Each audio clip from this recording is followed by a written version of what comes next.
Ada nggak tawaran-tawaran dari investor yang mau mengakuisisi? Banyak banget bro, banyak banget. Mulai dari luar negeri maupun dalam negeri. Investasi di bidang intelektual, investasi di bidang penemuan, investasi di bidang research, itu memang harus dibuat semenarik mungkin dan perlu banyak pengorbanan, apalagi di startup ini. Tema kita di 2021 ini adalah pemutakhiran SDM dan pemutakhiran teknologi. Assalamualaikum warahmatullahi wabarakatuh, Sobat Muda. Jumpa lagi di channel The Young Ideas, tempat kita bersama kalian menyampaikan ide, gagasan, unek-unek, keluhan-keluhan, masalah-masalah, impian-impian. Sekarang kita bersama Mas Krisna Adityangga, pendiri ORT, Facebooknya Anak Indonesia, Pemuda Indonesia. Nah, kita sapa dulu Mas Krisna. Assalamualaikum Mas Krisna. Waalaikumsalam warahmatullahi wabarakatuh. Gimana kabar? Baik. Alhamdulillah, baik Prof. Mas Krisna ini kalau dilihat pendidikannya adalah ilmu agama, ya, tapi kemudian bisnisnya adalah bidang IT ya, bidang IT, startup. Ya, silahkan cerita 2 menit dulu untuk prolog Mas Krisna. Iya, kalau sebagai prolog, ORT ini sebenarnya memang tujuannya untuk merubah perilaku berkumpul manusia secara offline ke digital ya, dengan konsep yang positif ya. Jadi di situ kerumunan orang yang ada di dunia maya itu diharapkan mampu bernilai positif dengan beraneka macam daripada fitur-fitur ORT gitu ya. Jadi mulai dari dia berinteraksi melalui fitur-fitur sosial medianya, chattingnya, hingga kemudian iuran ya menggunakan dompet digitalnya ya, baik itu untuk pribadi maupun komunitas, hingga kemudian mengarah kepada hal-hal yang sifatnya lebih dari itu, yaitu untuk transaksi. Misalnya transaksi mulai dari komunitas-komunitas atau kerumunan-kerumunan membuat sebuah semacam pasar gitu kan banyak sekarang komunitas-komunitas itu menginginkan membuat web dan lain sebagainya. Nah ini kita wadahin komunitas-komunitas untuk tidak usah membuat web melalui sosial media, dia udah punya marketplace sendiri, dan konteksnya itu bisa internal community untuk berdagang bersama-sama komunitas itu sendiri, atau cross border community. Jadi cross border community juga. Jadi kayak kalau udah cross border community itu dia akan bersifat seperti marketplace platform seperti biasanya yang sudah eksis lain-lain. Terus kemudian ada juga yang sifatnya services yang berupa jasa ya. Jasa. Jadi karena masing-masing komunitas itu sometimes dia tidak memiliki kesempatan untuk berjualan komoditi gitu ya. Jadi dia mungkin services untuk mengantar sesuatu, atau kemudian dia ingin memberikan service untuk elektronik, kemudian les bahasa Inggris dan sebagainya. Itu di ORT juga difasilitasi, dan itu setiap kurang lebih 8 km. Dan asumsinya ini supaya kita semangat neighborhood-nya itu ada. Jadi pemberdayaan tetangga dalam konteks 8 km itu ada. Nah, kita bayangkan komunitas RT ya, kemudian anak-anaknya itu les bahasa Inggris jauh di sana, padahal di situ tetangganya ada yang lulusan bahasa Inggris gitu, nggak tahu gitu. Nah ini juga menjadi masalah, dan ternyata itu bisa menjadi guyub. Jadi fitur-fitur itu banyak dimunculkan di ORT memang berdasarkan banyak literasi riset sama yang di lapangan juga, termasuk ketika seseorang itu yang berada di komunitas kemudian membutuhkan suatu literasi, maka di situ ada untuk pencatatan. Jadi RT RW itu bisa mencatat di situ hasil rapat dan lain sebagainya. Jadi di COVID sekarang ini harusnya RT RW enak sebenarnya. Kita sempat kemarin itu sudah akan mengimplementasikan di kota Surakarta ini, di Jayengan Serengan gitu. Tapi memang pas saat itu juga langsung COVID, akhirnya kita berhenti sejenak. Seperti itu. Kurang lebihnya seperti itu, Prof. Jadi ini antara, kalau kita bandingkan antara Facebook, marketplace, jasa antaran menjadi satu ya. Kurang lebihnya, Bro. Nah, luar biasa itu. Terus sudah berapa tahun ini Ort ini dirintis? Ya, jadi Ort ini kurang lebihnya kita soft launching 2017, Bro. Jadi 2017, kemudian kalau dilihat dari research-nya kita mulai tahun 2014. Jadi kita itu ceritanya mulai dari software house tahun 2010. Jadi 2010 kita software house, kita mengerjakan software itu kurang lebih ada sekitar 30 macam software waktu itu, banyak banget. Dan sifatnya project basis. Itu bagian dari Ort itu? Belum. Itu perusahaan lama itu. Perusahaan lama. Jadi project basis, dan waktu itu memang kita harus melayani banyak klien dan pusing juga akhirnya kita mengarah kepada product basis mulai tahun 2013 mulai research. 2016 itu mulai di develop. Jadi mendevelopnya itu kurang lebih 2-3 tahun ya? Researchnya lebih lama ya, developnya mungkin 2016an ya efektif. Oke. Siapa saja tuh foundernya tuh di samping Mas Krisna? Iya, nah jadi kalau di startup itu memang dinamikanya banyak ya. Jadi kalau foundernya kebetulan saya selaku foundernya, terus kemudian co-foundernya ada banyak teman-teman juga.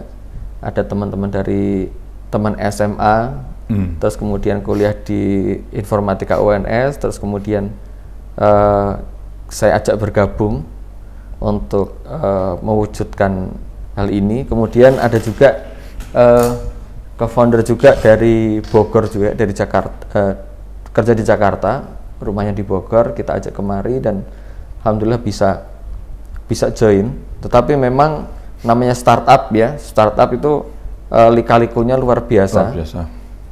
Jadi ini sudah berganti-ganti formasi, Prof. Sudah berganti-ganti formasi, apalagi sekarang ini kita juga dituntut pemutakhiran SDM juga. Jadi berapa SDM yang terlibat itu, yang istilahnya itu tetap itu? Ya, kalau terlibat tetap itu sekitar 38 orang. 38 orang. Dan memang digaji terus itu ya?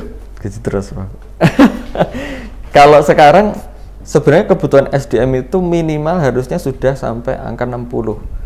Harusnya sudah angka 60. Karena Ort itu kalau di breakdown itu ada banyak fitur dan itu harus micro team. Jadi chat sendiri, kemudian sosial media sendiri, terus mana-mana itu sendiri. Jadi ada kefokusan. Nah, anak 38 ini usia berapa? Paling tua saya, Bro. Paling tua Mas Krisna. Saya jadi yang memang produktif itu rata-rata sih yang paling banyak usia 27 hingga 30. Itu rata-rata alumni IT ya atau bagaimana? Anak-anak IT ya. IT, komunikasi, MIPA fisika gitu. Ini untuk biaya SDM aja saya bayangkan besar sekali itu. Wah, itu. Besar, Bro. Ya, ini luar biasa ya. Ada nggak komunikasi dengan pemerintah, kemudian pemerintah ingin istilahnya membackup? Ya, komunikasi dengan pemerintah itu ingin, tetapi memang masuk untuk terlibat lebih dalam dengan dukungan pemerintah itu juga kita juga harus berkaca diri ya, Prof. Karena ketika sudah menasional itu persaingan swasta itu juga tinggi. Otomatis kan keberpihakan pemerintah itu juga harus objektif ya. Meskipun sebenarnya sudah banyak didengungkan mengenai keamanan data interaksi, itu harusnya memang sebuah negara itu memiliki sosial media sendiri sebenarnya. Iya. Sebenarnya seperti waktu itu. Pemilu itu kan kampanyenya kan startup dibicarakan. Betul. Di perdebatannya. Tapi sekarang nggak tahu. Menguap ya. Ya kadang-kadang itu hanya untuk mencari aja setelah jalan. Dukungan generasi muda. Gila. Ya. Oke, jadi saya sebagai ekonom ya, begini ya memang harus ada investor yang masuk ya kan, karena 38 orang, idealnya 60 orang, nggak main-main itu. Wah, Itu sudah sama dengan biaya sebuah universitas kecil. Oh, kemudian bagaimana perjalanan ORT itu? Sejauh mana ini diterima masyarakat? ya. Perjalanan ORT sendiri itu kita memang menggunakan strategi yang natural ya. Jadi di startup itu ada strategi untuk kita itu bisa langsung grow up gitu ya. Namanya growth hacking ya, growth hacking marketing. Tapi kita tidak melakukan growth hacking marketing, kita benar-benar natural, organik gitu ya. Dan memang justru karena sebenarnya ORT itu dirindukan masyarakat Indonesia itu sudah faktual. Saya tidak bisa memungkiri. Jadi kalau orang mengatakan apakah ORT dibutuhkan? Sangat dibutuhkan. Faktanya apa? Berkali-kali ORT itu down dan saya benar-benar dikomplain dan kita pernah minta maaf ke media. Ya, melalui media. Itu fenomena kerinduan masyarakat Indonesia untuk ketemu kepada platform yang beretika ketimuran. Itu sangat diinginkan. Karena memang kalau kita berbicara strategi paid atau growth hacking marketing itu mahal, apalagi kita kondisinya masih single ownership lah, kurang lebihnya seperti itu. Nah, makanya kita berusaha semaksimal mungkin ini diterima masyarakat melalui strategi-strategi kita berdasarkan riset membaca data perilaku. Dari mana itu? Jadi ketika kita memunculkan updating ke Play Store, itu sebelumnya kita lakukan yang namanya usability test. Jadi usability test terus menerus, A/B testing dan lain sebagainya. Usability test kita lakukan secara massal maupun per kuota tertentu ya. Jadi sampling itu nanti selalu kita lakukan, mulai dari fiturnya, ekspektasinya dan lain sebagainya, itu selalu kita research. Maka dari itu ternyata di balik kerinduan masyarakat Indonesia yang memang basisnya itu dia merindukan adanya sebuah platform yang beretika ketimuran dalam konteks interaksi, dan ternyata ada manfaat selain interaksi di situ, yaitu bisa melakukan bisa membuat sebuah komunitas itu bisa level up gitu ya, bisa lebih naik komunitas itu. Tidak hanya sekedar kongko, tetapi juga bisa berekonomi, berinteraksi, bersosial, membantu satu sama lain dan eksis gitu ya, terpublikasi dengan baik dan tepat sasaran. Itu ternyata diminati. Ini terjadi ketika tahun-tahun kita rilis, mulai tahun 2017 itu sempat down. Sekitar satu malam itu sekitar 2000, pertama 2000 saja gitu. Terus kemudian beberapa waktu kemudian satu jam itu 10.000 user baru. Jadi dari komunitas pecinta lovebird, terus kemudian ikan cupang ya, itu banyak masuk. Jadi komunitas-komunitas itu, Prof. Kemudian ada komunitas parenting, banyak juga masuk karena merindukan sebuah iklim sosial media yang positif.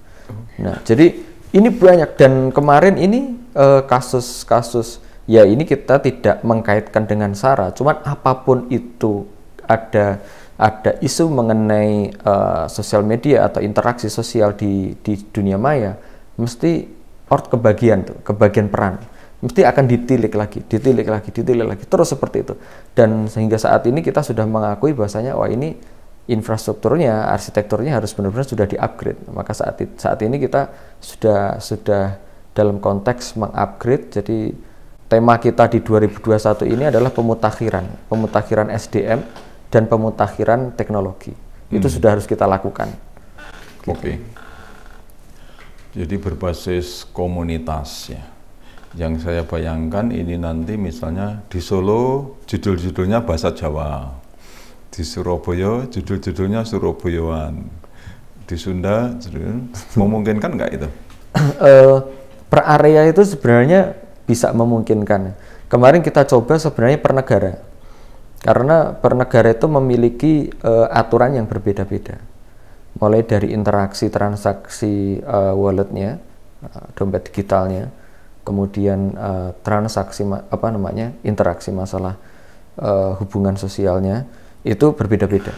Maka mungkin ini kan kita baru buka kantor di Jepang juga, jadi di Jepang itu kemungkinan fitur-fitur yang ada di Indonesia ini itu tidak ada di Jepang, atau mungkin di Jepang itu ada fitur yang nggak ada di Indonesia.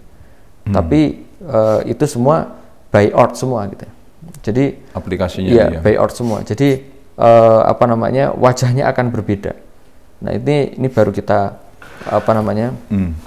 pertimbangkan. Oke. Dengan perjalanan seperti itu dan dengan pembiayaan yang tentu sangat besar. Tapi kalau di luar negeri ini memang berani-berani, tetapi memang ada konsep yang kemarin memang ada venture capital itu kan konteksnya dia sistem bunganya dan kemudian pengembaliannya kami kurang setuju, terus kemudian komposisi saham, dan ada juga yang pesan perubahan fitur yang itu menurut kami tidak masuk akal menurut milestone kami. Jadi gitu. Saya kira yang lebih ringan dari sisi permodalan yaitu saham. Betul. Jadi walaupun founder jangan ragu-ragu untuk menjadi minority, nggak apa-apa. Seperti Microsoft itu sendiri pendirinya juga jadi minority kan. Startup di Indonesia kelihatannya juga jadi minority juga kan di dalam komposisinya, karena memang ini memerlukan lebih-lebih lintas negara ya, pastilah memerlukan modal yang besar. Ya. Gimana kira-kira ya? Iya, kemarin kita sempat penjelajahan ORT ini luar biasa asik ya, sampai saya sebenarnya ingin kuliah lagi jadi nggak kepikiran kuliah lagi kan. Kita sempat mau IPO di New York. Waktu itu sudah listing di Nasdaq, tapi lewat ada strategi di situ, ada OTC market ya, ada OTC market. Terus kemudian pakai strategi ICO-nya kripto gitu ya, ada seperti itu, membantu gitu ya. Terus, wah ini macam-macam gitu. Terus kemudian yang paling kemarin bisa kami terima itu adalah sistemnya yang dari Jepang. Nah, ini kalau konsepnya memang kita ini dihargai dalam konteks hak ciptanya. Jadi dia menyewa hak cipta, menyewa menyewa hak cipta ini. Terus kemudian kita diberikan kapasitas itu dan tidak akan diapa-apakan, itu di luar daripada persahaman. Terus kemudian nanti perhitungan saham itu dipertimbangkan lagi. Nah, berapa persen itu. Jepang paling cocok itu karena mirip-mirip dengan komunitas yang sampean pikirkan itu. Mereka mempunyai kultur seperti Jawa juga. Di kampung-kampungnya itu hampir sama. Hampir mirip kan? Hampir mirip, betul. Hormatnya juga betul. Melebihi wong Jawa. Jadi saya melakukan riset tentang RT RW itu kan muncul ketika penjajahan Jepang. Jadi struktur RT RW ini muncul ketika penjajahan Jepang, terus kemudian otomatis ya berarti Jepang pun juga akan konteks keorganisasian akan seperti itu. Jadi memang kita nggak jauh, nggak akan sulit ya, nggak untuk mengadaptasi ini. Loyalitas pada negara, perusahaan tinggi. Mungkin juga loyalitas kepada kota, community lah ya. Betul. Selain itu memang penghargaan terhadap riset itu luar biasa. Oh iya. Jadi investasi untuk melakukan research sebuah ide hingga kemudian ide itu benar-benar valid, itu sampai bertahun-tahun pun kadang mereka rela untuk support gitu kadang. Iya. Jadi memang kemajuan Barat ya, termasuk Jepang ya, itu dimulai dari riset. Mereka berani membiayai riset. Jadi kenapa kita ini ya menjadi pengguna saja ya, karena kelas kita ini tidak berani lah, lebih-lebih korban uang triliunan hanya untuk gitu. sebuah impian yang mungkin jadi mungkin tidak, dan kemungkinan tidak kan gitu ya. Itu ada dalam satu buku, itu memang kemajuan Barat itu keberanian berbasis riset.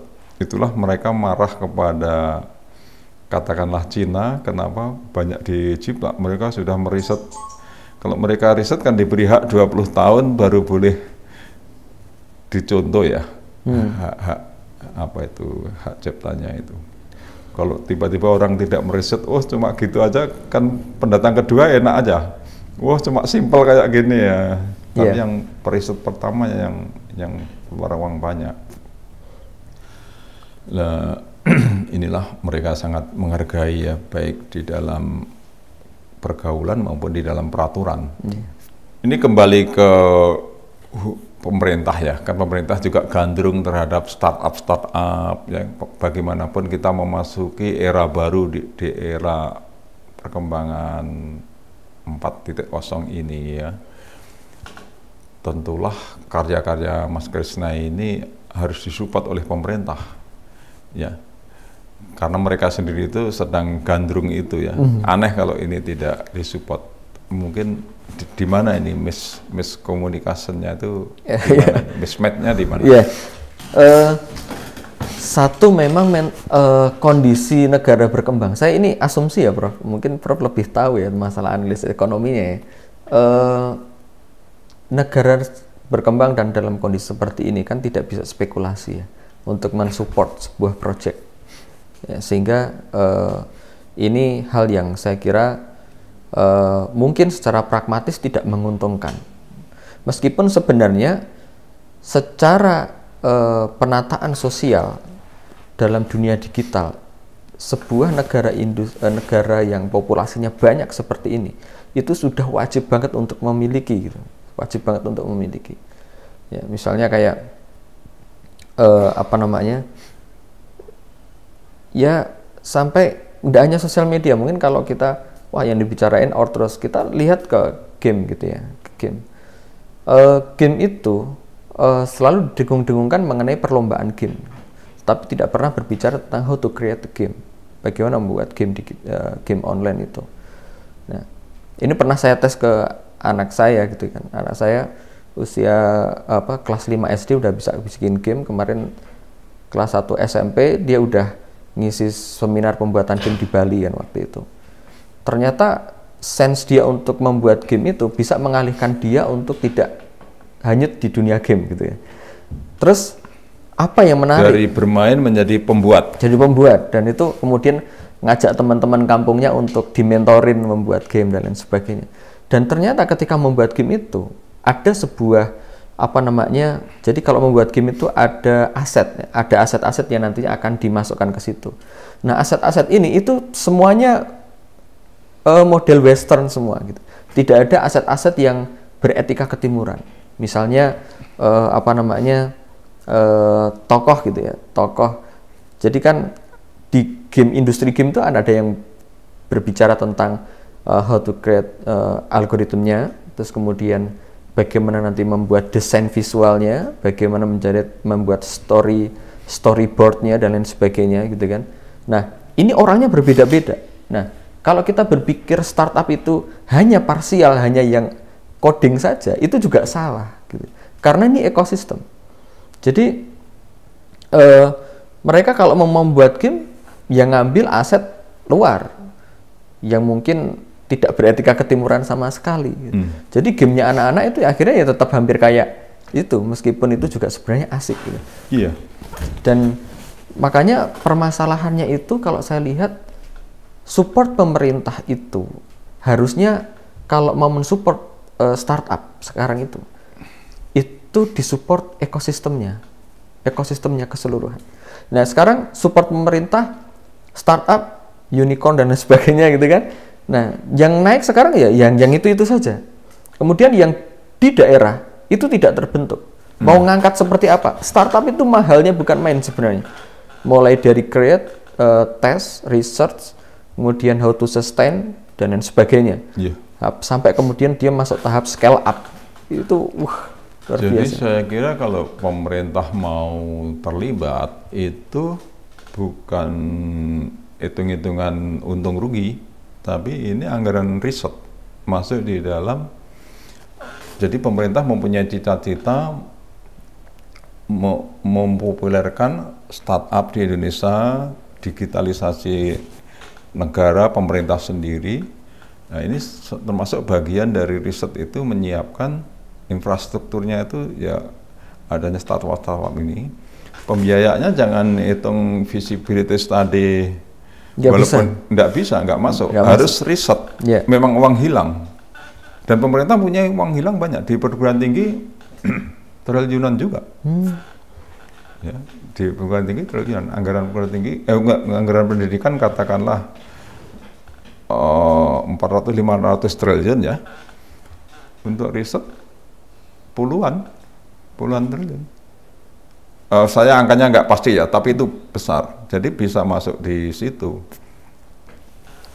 Seperti proyek pesawat Pak Habibie dulu mestinya jangan masuk di komersial, tapi riset. Memang uang hilang. Kecuali sudah jadi ya? Iya, memang harus sekian tahun itu uang hilang. Jadi sekarang ini kalau pemerintah mau terlibat seperti ini, itu harus uang hilang. Nanti metiknya ke depan. Ini sedang menyiapkan masyarakat digital. Iya. Oke. Itulah apa itu hubungan pemerintah dengan seperti ini. Kemudian memang apa itu industri UMKM itu sendiri kan perlu diwadahi pertama digitalisasinya, mesin-mesinnya itu yang dulu masih manual kan masih banyak, harus ditingkatkan. Kemudian perdagangannya lewat internet juga. Jadi banyak tugas. Peran pemerintah ini strategis sekali. Misalnya ini, kita ini kan impor Cina untuk barang-barang pasah, bor, alat-alat ini kan hampir banyak. Semua ya, hampir 100% lah, atau 95% lah. Yang Jerman, Jepang tinggal sedikit. Ini yang bisa menyaingi siapa? Harganya kan murah. Anak sekolah dengan mesin dari pemerintah. Jadi bagi pemerintah ini anggaran pendidikan, memang uang hilang mesinnya itu, ya kan? Sama seperti yang Mas Krisna lakukan, ya memang ini uang riset. Kalau menyaingi barang-barang ini memang ini lab, mesin bengkel-bengkel yang hadiah dari pemerintah kepada sekolah-sekolah. Nanti oleh sekolah dibuat untuk produksi. Seperti di Solo ada Mikael kan? Ya, maksud saya seperti itu. Jadi untuk menyaingi Cina yang sangat murah itu adalah disaingi dengan anggaran pemerintah. Untuk bengkel, untuk riset memang uang hilang, nggak apa-apa. Jadi harus ada reorientasi seperti itu. Iya. Kita ini pemerintah menyiapkan infrastruktur ya, mulai dari internet connection ya, terus kemudian support research. Nah, support research ini juga memang sih tidak menutup kemungkinan mengenai knowledge research juga dibutuhkan. Jadi tidak hanya melempar uang, tetapi juga memberikan arahan bagaimana research methodology ini dilakukan secara tepat. Ya, paling nggak minimalisir risiko coba-coba lah gitu kan. Tetap harus ada mungkin ya. Terus kemudian yang berikutnya adalah bagaimana ini pun tidak hanya dilakukan oleh pemerintah sebagai subjeknya, tetapi dia sebagai katalisator daripada para investor-investor lokal. Jadi investor-investor lokal itu sometimes untuk saat ini dia juga harus berpikir ke arah sana. Kita tahu sebenarnya kalau di dalam Islam itu ada sistem wakaf, itu sebenarnya asik sebenarnya, untuk research itu cukup kuat. Kita tahu Google itu disupport endowment fund itu juga gede banget. Jadi behind kedikdayaannya Google itu ada sistem endowment fund yang sangat strategis ya. Dan ini sebenarnya kesadaran investasi di bidang intelektual investasi di bidang penemuan, investasi di bidang research itu memang harus dibuat semenarik mungkin. Sehingga itu tidak hanya dilakukan oleh pemerintah, tetapi juga dilakukan oleh sektor swasta. Nah, memang ini ciri khas kita. Kemudian tanah dan gedung operasionalnya nggak ada. Di sini pemerintah juga harus masuk. Masyarakat kan sudah menyediakan tanah dan gedung. Pemerintah nggak usah buat sekolah dong. Kasih guru aja. Harusnya kan saya yang bayar gurunya. Jalan itu.